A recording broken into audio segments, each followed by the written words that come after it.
Hello, thank you for joining me today. How are you? You're listening to My Surrogacy Journey, the podcast. I'm Wes, husband to Michael, co-founder of My Surrogacy Journey and father of 2 via surrogacy. Today, I'm hosting on my own, which is quite a novelty. I'm quite enjoying it, actually. Today, I'll be talking to 3 experts all about immigration and when navigating international surrogacy. Thank you for downloading us again. It's great to be back with you. We have a fabulous sponsor for Season 3 podcast. It's Manchester Fertility. They were founded in 1985 and have an exceptional team of fertility doctors, nurses, embryologists and patient support staff. Manchester Fertility remains one of the leading fertility clinics in the country to date, delivering more than 8,000 babies, which is an amazing amount. Imagine working and helping create 8,000 babies. For intended parents seeking surrogacy support, Manchester Fertility is My Surrogacy Journey's Northern and Midlands Centre of Excellence. We really love working with Manchester Fertility and the team, offering surrogacy advice and fertility treatment options for gay, bi, queer and trans men and heterosexual singles and couples, helping them to navigate their way through their surrogacy journey. We're talking to the incredible Antonia Felix, Alice Mantle and Natalie Loader from Mishkondaraya. So hello and welcome, ladies. I'm sure you're going to do a much better job at introducing yourself than I will. So Antonia, why don't we start with you? Give us a quick, what's your name and where you're from? I'm Antonia. Hello, thanks for having me.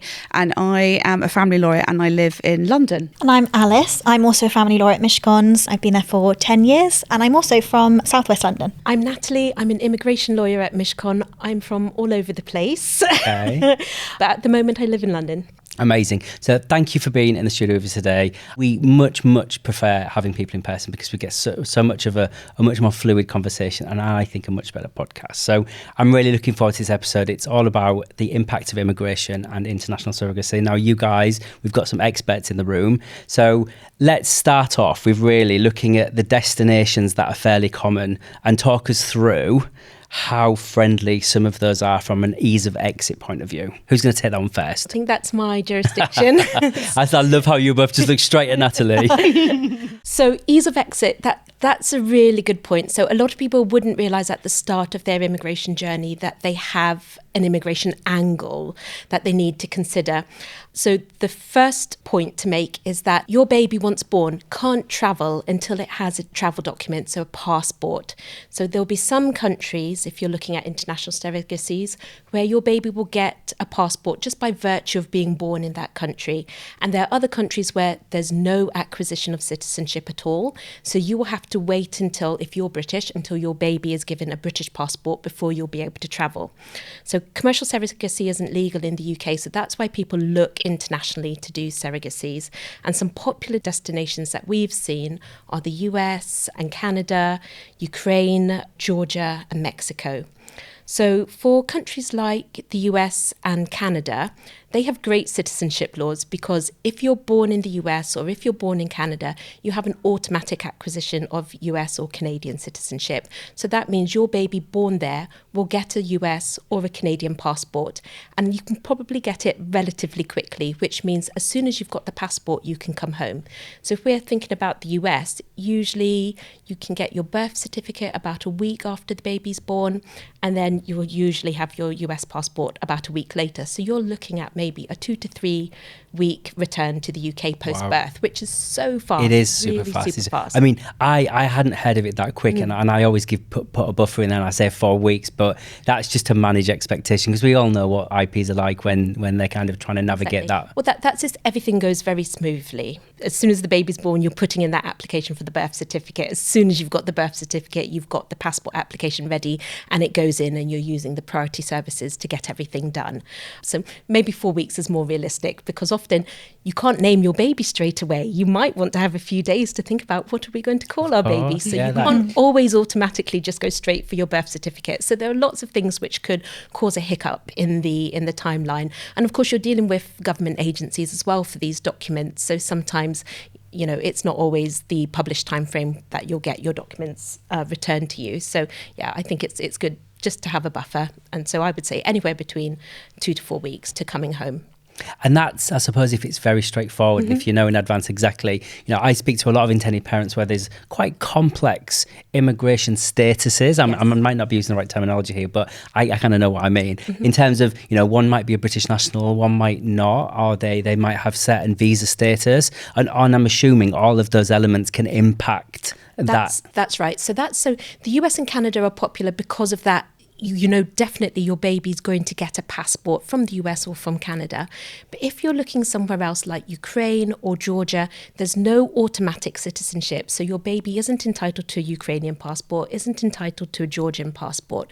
So at that stage, we have to look at if you're a British intended parent, how is your baby going to get a British passport? Because it may be that you can't just automatically give your citizenship to your baby. So it gets very complicated. Or it could be you're not British, but you're living in the UK on a visa of some type. So then you need to think about how we're going to get a passport for our baby from our home country and then get the necessary British visa for our baby in order to come back to the UK. So all of these things will impact your time frame for coming home. And that's why you need to think about immigration right at the start, because you need to know, how are we going to get home? How long is it going to take us? And there's a lot you can do to pre-prepare. But I think if you go into your surrogacy knowing that the end point isn't just the birth of your baby, which of course is the most joyous thing.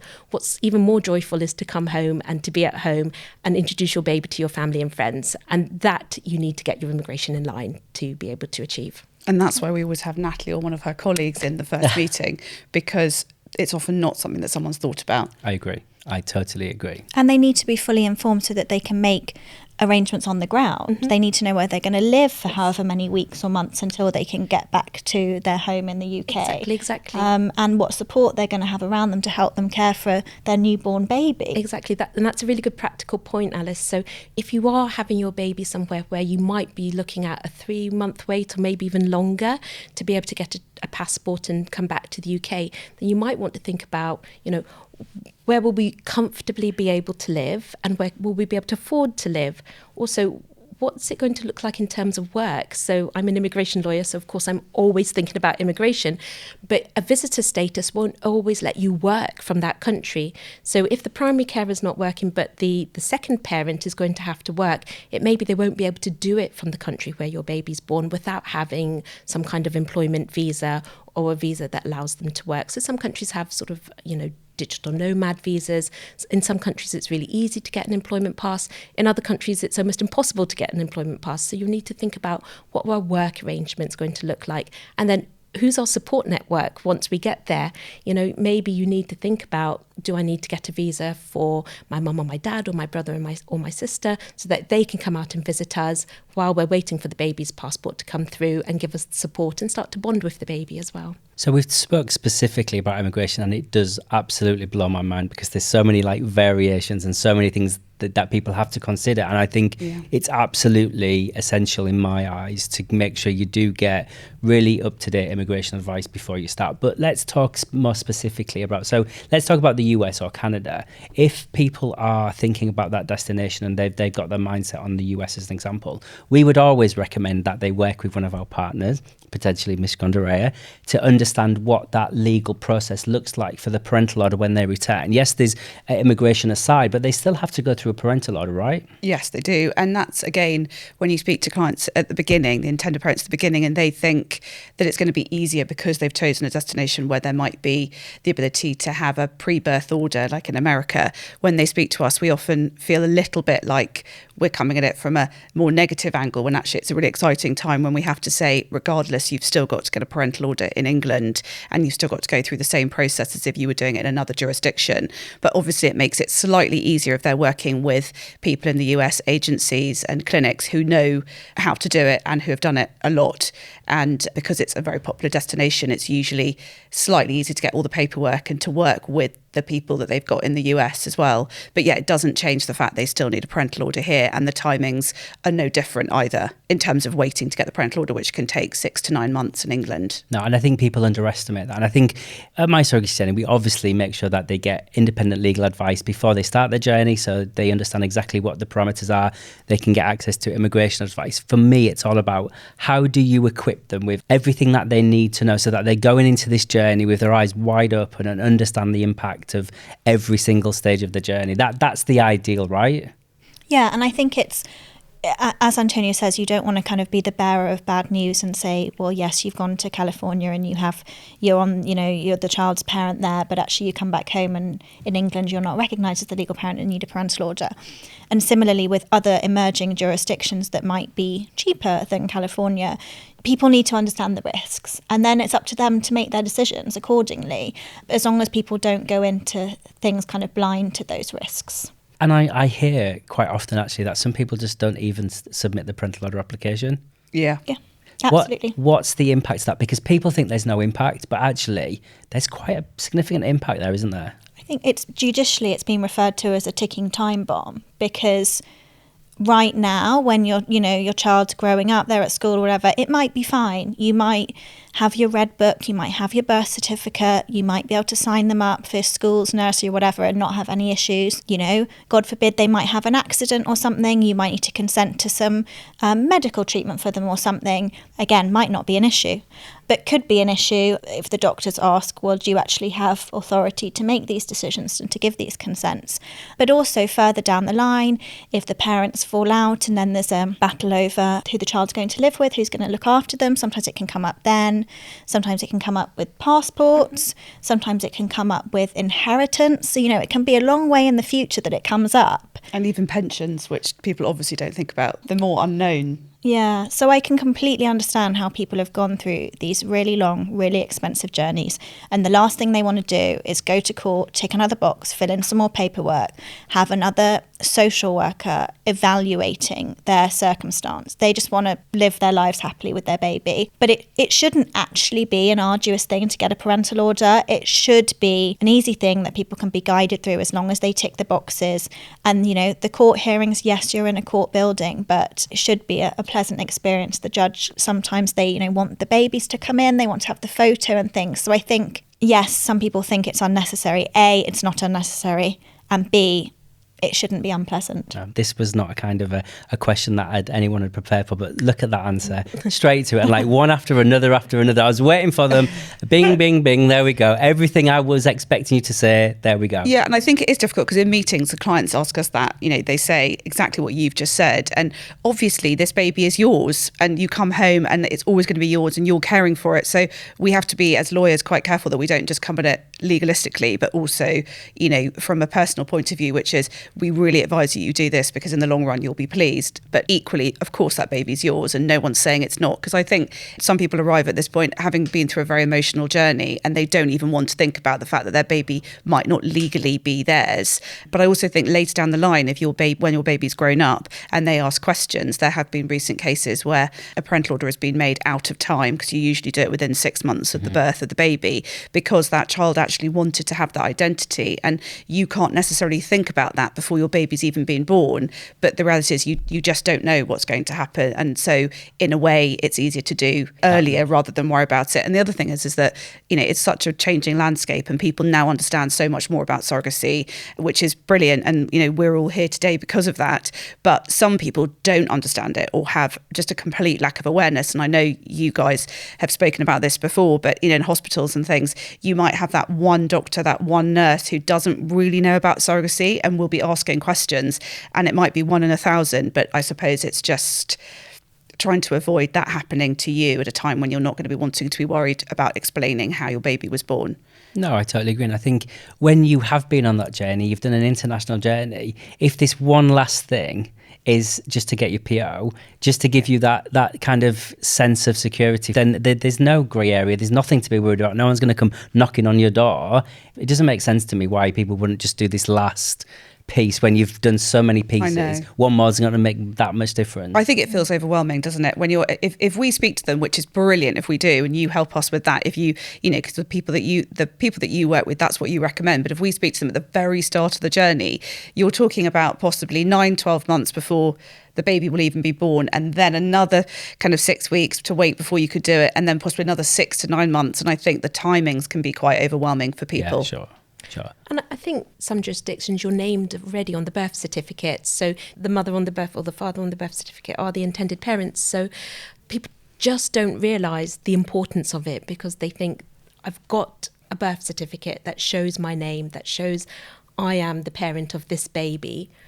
Why do I need to do anything more? That's where a lot of people stumble, because they just think, well, I've got the documentation that proves it already, but the law is complex and that document in itself is not enough. And the passport office also, when you apply for your passport, they will say, we need evidence that you've submitted your parental order, or if your parental order has been granted, we need to see that. So if you don't submit that parental order, you won't get your passport. You won't get it. You're just asking for trouble, right? Yeah, exactly. So why do we think that most of your clients do the US? Is it because it's such a slick process? Is it because it's a well-trodden path? The exit process is relatively straighthtforward. I'm answering all the questions here. There's nothing for us to say. No, I think it is. It's a known entity, isn't it? It's that people have heard stories, they've read. It's even celebrities or people that they read about have done it possibly in the US. So I think it's something that they can identify with, and they feel it's possibly safer because it's a well-trodden path. So they feel like there'll be less risk involved, just in the way everything's approached and the way the agreements with the surrogates are made, as opposed to some countries. But obviously then there's the cost element to it. Yeah, I think because it is a well-trodden path, I think people are less concerned about exploitation of the surrogates as well. And they feel that there are those safeguards in place. I think the language is also an issue. If you're going to be looking after your baby, even if it's just for a few weeks in another country, life with a newborn is enough without having to navigate a country where you don't speak the language. Political stability as well. Obviously, things have been going on in the US, particularly with reproductive healthcare, etc. But relative to other jurisdictions that have been popular for surrogacy, it is potentially more stable, which is really important for people on their surrogacy journey, both when their surrogate's pregnant, but also thinking about the storage of their embryos, for example. Yeah, no, I totally agree. And now I know My Surrogacy Journey, we talk about our Mexico City program. I just wondered if you had any views on Mexico generally. For me. I think that's for you, Natalie. So, it's a relatively new pathway, I think, Mexico City. But what we know is that from an exit perspective, it's quite similar to the US in that a baby born in Mexico has automatic acquisition of Mexican citizenship. I think the process for getting the passport is much longer than the process for the US and Canada. And what we're hearing is around sort of 3 months or so, but it could be longer for a Mexican passport. So intended parents may want to have a dual approach, whereby they submit an application for a British passport and submit the application for a Mexican passport and see which one comes first. But, if there is an automatic acquisition of British citizenship for the baby born in Mexico and you do the British passport from abroad, that won't necessarily be a fast application. So you may still get your Mexican passport before the British passport. And the reason why it takes so long to get the British passport when you submit it from abroad is because the passport office in the UK has to have safeguarding checks in place. So they need to make sure that all the sort of legal requirements for the surrogacy have been met. They need to establish identity. Are you the intended parents? Is the baby you're making that application for actually the baby that was born to you by way of surrogacy? So there are lots of things they need to check. It's to prevent child trafficking. So it's there for the benefit of everybody. They're not saying that we think you're suspicious, not at all, but they have got these internal policies that they need to meet. They need to reach out to external agencies to get verifications. And that's where these things start to become very protracted. And I think, although I don't know for certain, but I think there's also a triaging system. So they're always going to be reactive where there is a child in danger, and that application will go ahead of a child that's not in danger. So if, for instance, they have got a lot of applications from, say, surrogacies which have taken place in Ukraine, and it's not safe to be in Ukraine because of the war, then those applications will be prioritised over countries that are more stable. Yeah, and I think from memory, there's on their website, there's quite an exhaustive list of documentation that has to be provided, which would then allow them to be eligible to apply for a British passport when in country. I'm hearing as well, let's talk about ETDs, so an emergency travel document. So I hear that a lot of people are expecting to get ETDs and are using that as their preferred option. It's their plan A, if you like. And I'm hearing that more and more. And I know from My Surrogacy Journey, we have, particularly with our Mexico City program, have been working with the Foreign and Commonwealth Office and trying to understand whether that's a viable option. And I was being given very clear guidance from them that an ETD is for exceptional circumstances only and should not be used for a planned event. Now, Natalie, ladies, please give me some, oh, they're both looking at Natalie here. Just give us a bit of guidance on that, because I think some people are being told, maybe by agencies in the country or in the jurisdiction, that they can just get an ETD. What's your view on that? Yeah, we've got to myth bust this.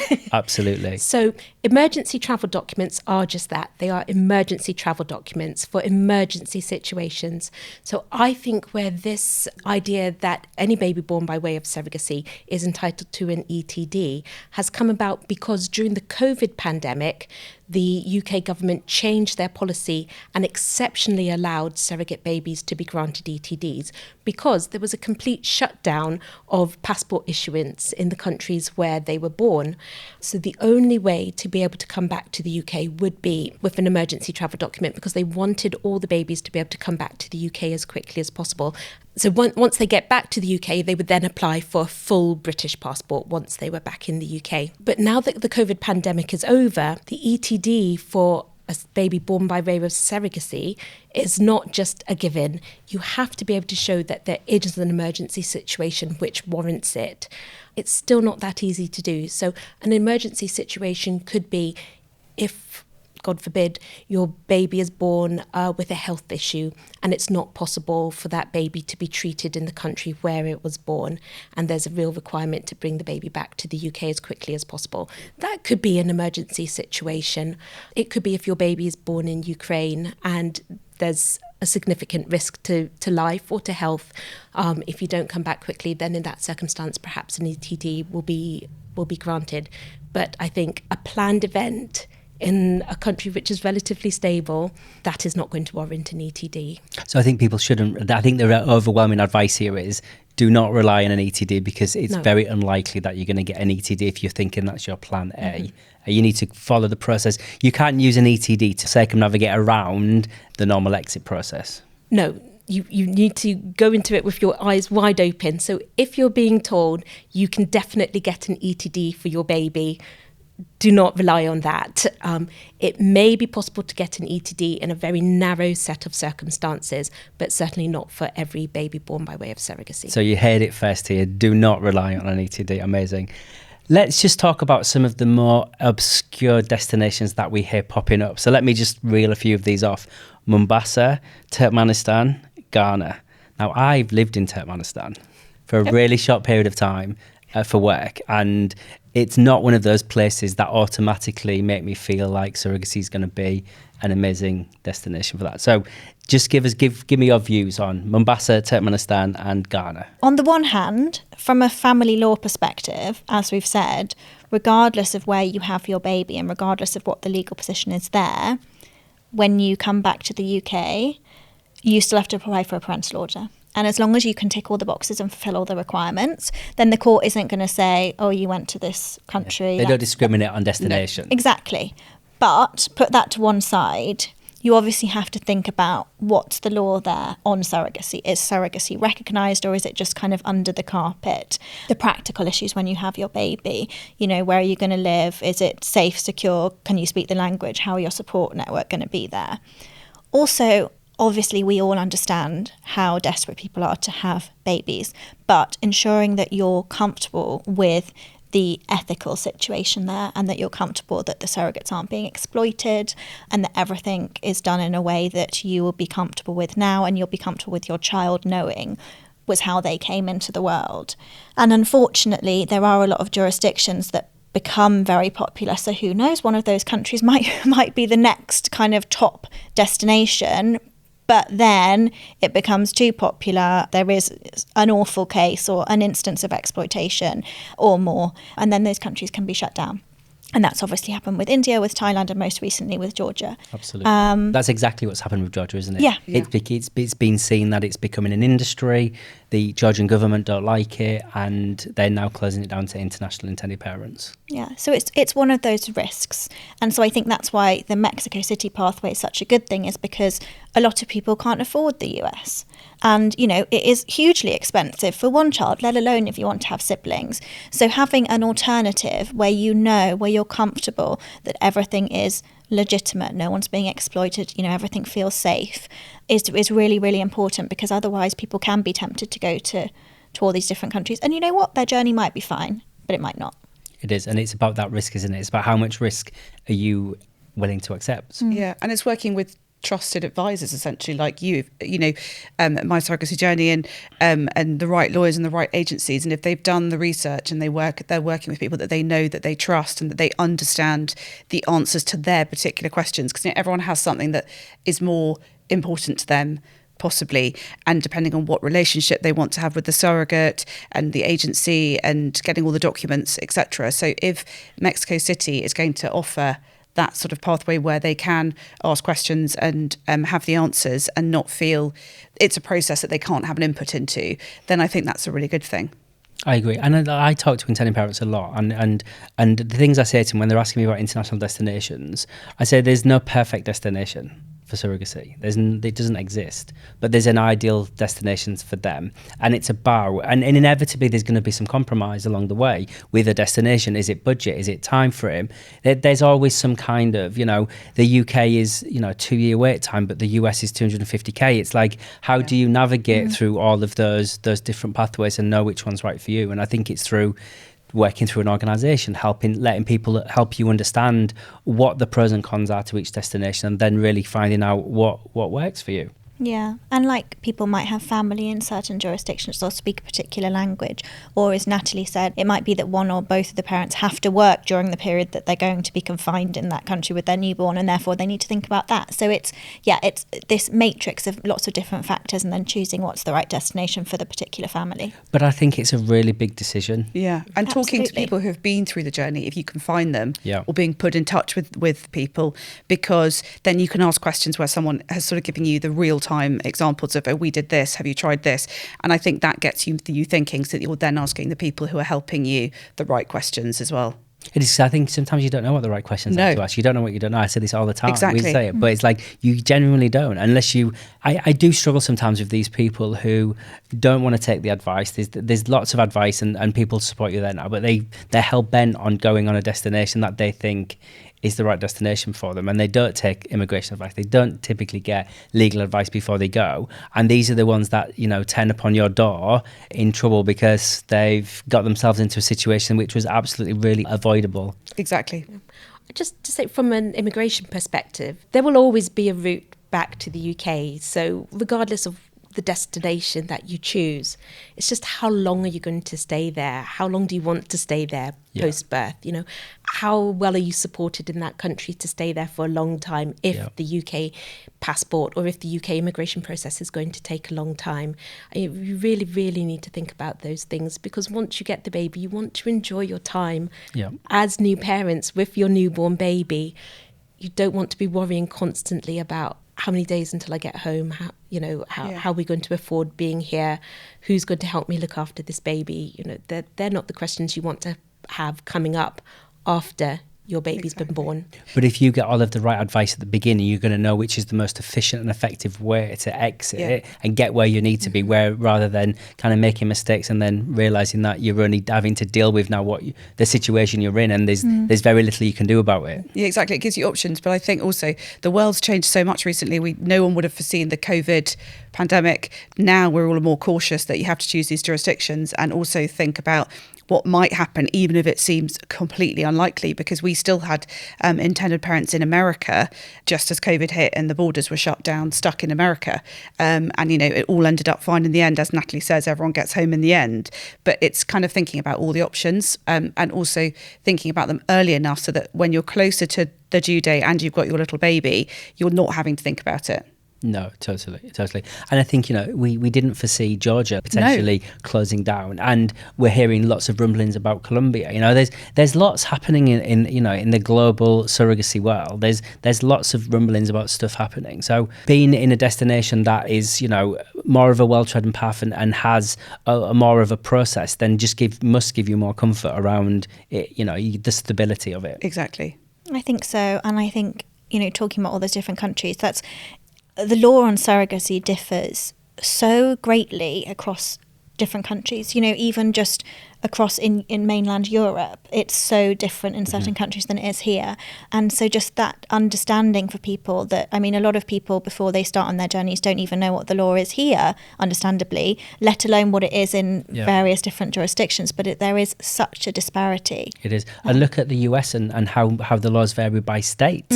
Absolutely. You know, when we look at when we're looking with the intended parents about what's the best state for them, there's so many things you've got to consider. Their marital status, whether it's donor gamete. There's so many different elements to consider. I mean that's in the US, which is probably the safest place to do surrogacy in the world. Exactly. And now with abortion rights as well, the legal landscape A differs and B is constantly changing. It is. Let's talk about the lovely topic of domicile status. Now, this comes up really often, and we know it's part of the parental order process. You know, they have to have domicile status to be able to apply for a PO. But I get a lot of people, particularly who are not British nationals, asking whether they would, qualify for domicile status. Now, I totally accept that it's not that black and white, and it's very, not woolly. That's how I interpret it. Yeah, I think it's not something you can give a quick, simple answer to. Correct. That's a good point. And none of us want to get too kind of technical and legal, but it is a technical legal concept, and so you have to look. So there are 3 different types of domicile. There's domicile of origin, there's domicile of choice, and the domicile of dependency. I'm loving this. Go, keep going. Everyone starts off with the domicile of origin, which they get from their father if their parents are married, or from their mother, generally speaking. And you revert back to this domicile of origin whenever you lose your domicile of choice, or if you lose your domicile of choice. So it's really important, your domicile of origin. Your domicile of dependency is your parents' domicile, if that changes whilst you're a minor. And then you can acquire a domicile of choice in place of your domicile of origin. If you move somewhere and you have an intention to remain there indefinitely or permanently. And people talk about your domicile of origin being quite sticky, so it's quite hard to lose that and to acquire a domicile of choice. So it's not as simple as somebody saying, well, yeah, I live in the UK, and yeah, I really want a parental order, so yeah, I'm domiciled here, I intend to stay here. No, that won't fly. And the courts look at this question in detail. And lots of the factors for getting a parental order, the courts have interpreted these creatively and found ways around it, because ultimately they want to be able to grant the parental order if it's in the interests of the child. But a bit like the surrogate's consent, domicile isn't something that the court's kind of finding a way around. One of the applicants has to be domiciled in the UK, Channel Islands or Isle of Man at the time of the application. So yeah, looking at your domicile of choice, if, for example, somebody previously had a different domicile, you'd have to consider it quite early on, get the legal advice, and you'd look at loads of factors. And none of these are necessary or sufficient, but they are just factors you would look at. So things like citizenship or immigration status, property here. A weird one is if they've got a burial plot, because if you plan to live somewhere indefinitely, then you plan to die there. Culture, if you've bought furniture for your house, it really can be very fact specific. And on the culture point, there was a reported case in 2011 where there was an Israeli couple who got a parental order, and there was a decision made on whether they were domiciled here.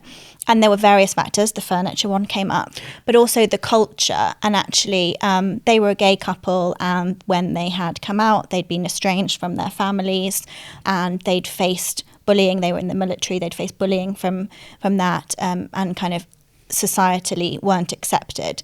And that was one of the things that they used as evidence to say, no, we've moved here and we do intend on living here forever, because we're not kind of welcome and valued, and our family isn't valued where we're from. So yeah, you're right. It's a difficult question, and you need to have a very full and frank conversation with somebody if it isn't straightforward.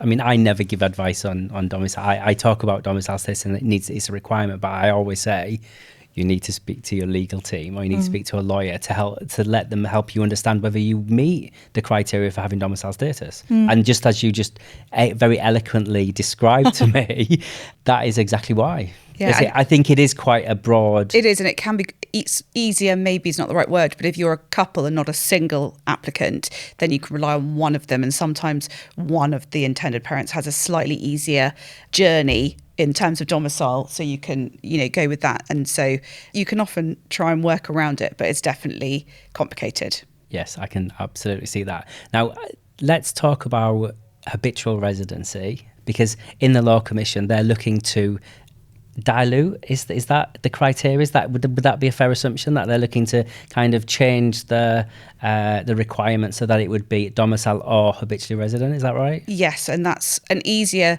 way of getting around it, possibly because it's less legal concept, more about the sort of the real time. Where are you living? Where's your centre of interest? Where do you where do you work? Where do you go to the doctor? Where do you get your hair done? All those kind of questions. So like, where is your life now, rather than necessarily looking at more of the detail that Alice has just given. So it will be hopefully easier for people, because I would say in our experience with our clients, often the one kind of hiccup along the way is domicile, in terms of whether they can get a parental order or not. And I think a lot of them would pass the habitual residence test, as it were, and that will hopefully mean that more people can get a parental order if it comes in. It does, and I think that's great on one side, but I also think that would potentially open domestic surrogacy up to a community of people that wouldn't necessarily have met the criteria because they can't prove domicile status. They might have lived in France, or they might be French, German, Spanish, where they in their home country they don't have a domestic program, and now can much easier demonstrate habitual residency. Do you foresee that being a potential? Absolutely. Yeah. It really, and I think keeping both is really important, because it might be that somebody's domiciled somewhere else, but they're habitually resident here. And then they, of course, want a parental order for their child, because they may have lived here for 10, 20 years, but not tick the domicile box. But then it's good to keep the alternative, because similarly, somebody could be domiciled here, but they could live somewhere else for work, for example. And again, they could have lived somewhere else for work for a decade, but they still want their parental order to ensure that, for example, inheritance rights here and things like that. So there are alternatives if people, with the law as it currently stands, requiring domicile or of one or both of the applicants. If people can't fulfil that criteria, then there are alternatives that they can consider to regulate the parentage, but none of them are as satisfactory as a parental order. And I think, as you said, Antonia, we don't know whether that's going to change. I mean, that's what the Law Commission are proposing, but until that gets through, we don't know whether that's going to change. Or how long. Absolutely. I've kind of been blown away by some of the responses. It's been so interesting listening to, just some of the language, the terminology. It's been really interesting. But what are your nuggets or number one tips of how you're going to help manage an international journey more efficiently? Natalie, let's start with you. I think having a timetable, right at the beginning, and having an idea about what documents you need at what stage. There's a lot you can do before your baby is born to make sure once your baby's born, you can give your baby your full attention rather than give your lawyers your full attention. The other thing is making sure you've had all of the advice and you understand it before you start your journey. Of course, we're willing to come in at any point in anyone's journey because they need that information. They need it, whether it's at the beginning or whether you're right at the end and you've got your baby and you suddenly realise, actually, I didn't realise there were legal requirements. I didn't realise there was an immigration angle. I didn't know about parental orders, or I didn't know enough about it. And now I need to know. Of course, we can step in at that stage. But to have the smoothest journey, just make sure you're armed with knowledge right at the beginning. And there's so much you can do to pre-plan so that once you've got your baby, you can just completely focus on your baby and not worry too much about your lawyers, who will then just have everything in hand and be able to do everything for you. Amazing. Alice? I completely agree with all of that. I think maybe it's helpful to think of it in kind of categories. So kind of legal and practical being the first two, which we've kind of covered quite extensively, but then also psychological, for want of a better term. So thinking about not just now, not just how you'll get the baby and how you get the baby home, but in 10, 20, 30 years' time, your child's story, and making sure that you will be comfortable with how they were brought into the world and they will be comfortable with the knowledge that they have about their journey. I think that's really good, actually, because I think when you're on a journey, you're always in the here and now, and you're often not thinking beyond that. And I think thinking about, the impact of your child later in life, I think is a really, really key and important one.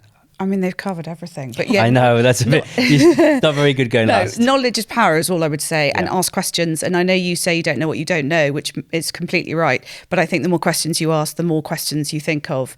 And, knowledge being power, and feeding into what Alice said, it helps you then form the longer term view as well. So it's kind of short term, long term, and just really make sure it's the right decision for you and your family. Whatever that looks like. It is. And I'll throw on in here, I think it's about surrounding yourself with this support structure, this scaffolding that's going to help you be successful on your journey. Because I think everyone sets out and wants to be successful. And how are you going to achieve success? By kind of making sure you get the right team and the right support around you. And that's around immigration, that's around lawyers. Build that team is kind of my advice. Listen to that. Listen to us. We could go on all day. Look, ladies, I've really, really enjoyed this session. It's been really super informative. I think there's a lot of information in there, and I think the listener is going to be really quiet. I think they're going to need to take the time and listen to this, because there's some really complex stuff in there, particularly immigration, particularly around domicile. And I think it's really, really useful stuff. So thank you very much for your time today. As ever, it's a pleasure to meet you in person and see you again. But thank you very much. Thanks for having us. Thank you. Thanks for having us. Wow, that was such a really informative session. I'm so glad we decided to tackle this topic. I get so many calls from intended parents just really not understanding their immigration status and how that's going to impact their journey. So there's lots of takeaways from today, particularly all of the elements that Natalie talked about with regards to immigration. Alice spoke really eloquently about domicile status and what that means. And Antonia was really kind of giving some key messages around how you should approach your surrogacy journey. So I think you're going to find it really useful. If you want to find out more about My Surrogacy Journey and our completely unique international membership and UK membership, then please head over to our website, www.mysurrogacyjourney.com, or find us over on Instagram at official My Surrogacy Journey. If you like this episode, then please subscribe to the series, and we will have another episode coming out next week. Thanks for listening. Wes has been your My Surrogacy Journey podcast host. I was about to do that line. Thank you for listening. I've been your My Surrogacy Journey podcast host. Goodbye.